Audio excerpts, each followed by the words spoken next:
Hello दोस्तों। आज हम साइंस का चौथा चैप्टर मेजरमेंट ऑफ मैटर पढ़ने वाले हैं। आज हम जो नई चीज़ें पढ़ने वाले हैं वो है laws of chemical combination, atom size, mass and valency, chemical symbol of elements. आप लोगों को पता है जॉन डाल्टन, जे थॉमसन और अर्नेस्ट रदरफोर्ड ने स्ट्रक्चर ऑफ एटम के बारे में पढ़ा था और फिर उन्होंने laws of chemical combination discover किया था।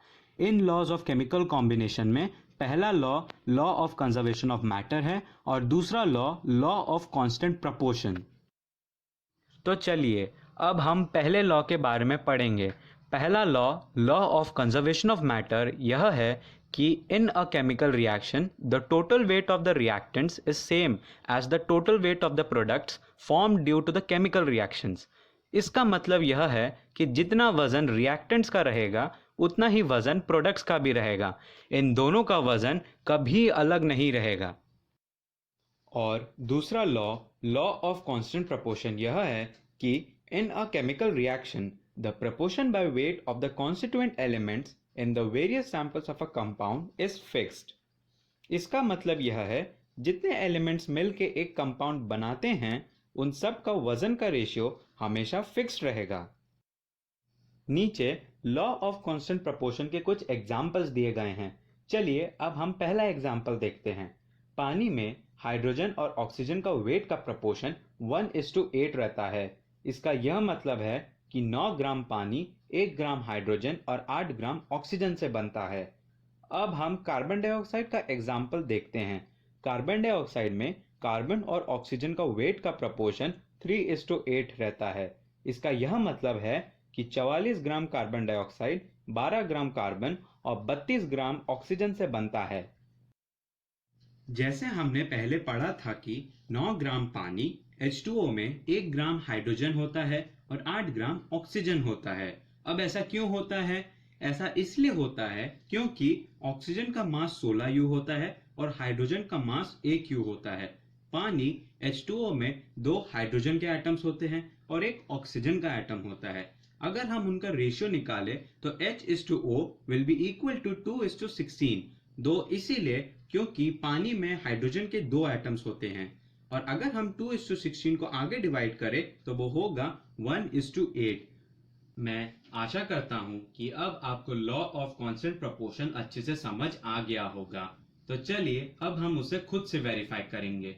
तो चलिए हम कॉपर ऑक्साइड का एग्जाम्पल लेते हैं। अब सवाल यह उठता है कि हम ये कॉपर ऑक्साइड लाएंगे कहां से?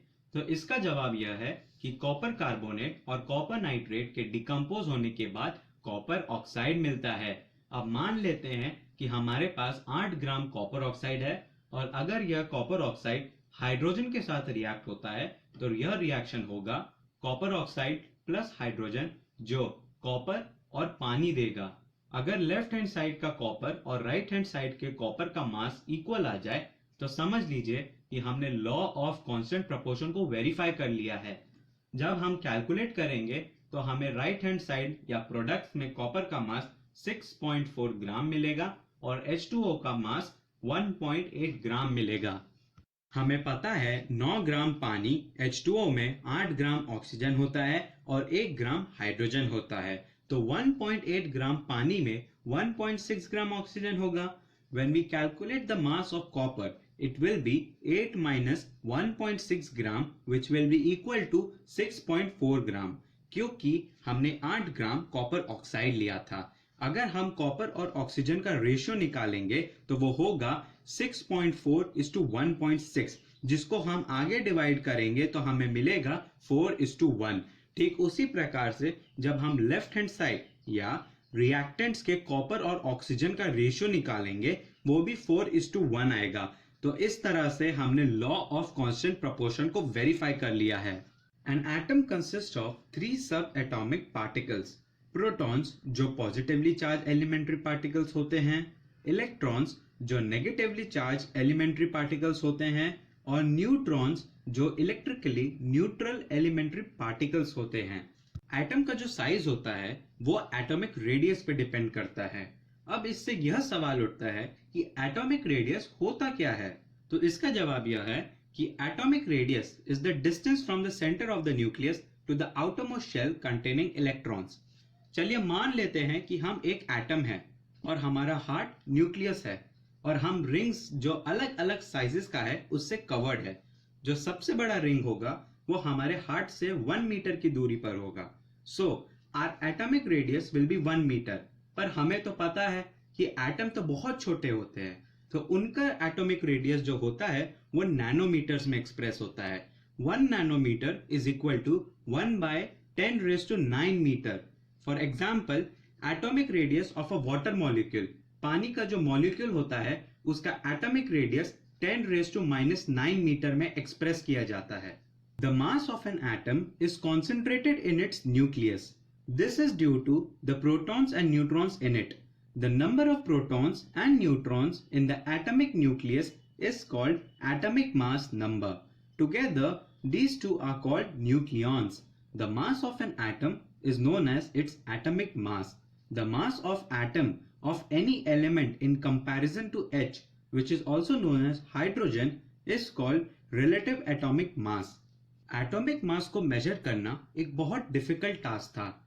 Eight first scientist decided to measure it in terms of the weight of 1 atom of hydrogen. This meant that 1 unit was the mass of 1 hydrogen atom. अगर एक एटम का मास हाइड्रोजन एटम के मास से double हो तो उस atom का मास 2 होगा और हाइड्रोजन का मास 1 होगा। अब हाइड्रोजन एटम के बदले हम 1/12 of a carbon atom's mass को 1 यूनिट लेते हैं। This unit was taken as small u, that is unified mass. नीचे एक टेबल दिया गया है जिसमें अलग अलग एलिमेंट्स के एटॉमिक मास हैं।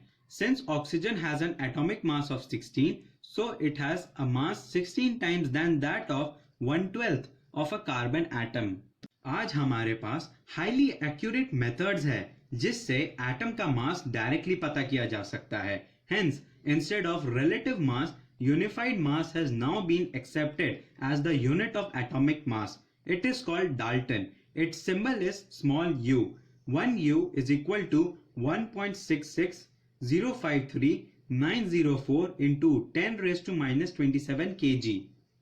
अब हम chemical names and symbols of elements के बारे में पढ़ेंगे। आज हम जो chemical names and symbols use करते हैं वो international union of pure and applied chemistry IUPAC decide करता है। वो जो chemical names and symbols choose करता है पूरी दुनिया उसे यूज करती है। अब सवाल यह उठता है जो केमिकल सिंबल्स हम यूज करते हैं IUPAC कैसे डिसाइड करता है? तो इसका जवाब यह है कि बर्जेलियस नामक स्वीडिश केमिस्ट ने एक ऐसा तरीका बनाया था बेस्ड ऑन विच हम केमिकल सिंबल्स चूज करते हैं। According to this method, the symbol of an element या तो फर्स्ट लेटर होता है या फर्स्ट एंड सेकेंड लेटर होता है या कोई दूसरा स्पेसिफिक लेटर रहता है। अगर 2 लेटर्स रहते हैं तो पहला लेटर कैपिटल लेटर रहता है और दूसरा लेटर स्मॉल रहता है। नीचे कुछ एलिमेंट्स के सिंबल दिए गए हैं जिसे जॉन डाल्टन ने प्रपोज किया था। नीचे कुछ क्वेश्चंस दिए गए हैं, प्लीज आप उसे सॉल्व करें। अगर आपको आंसर नहीं मिल पाता है तो एक बार फिर से इस वीडियो को देखें।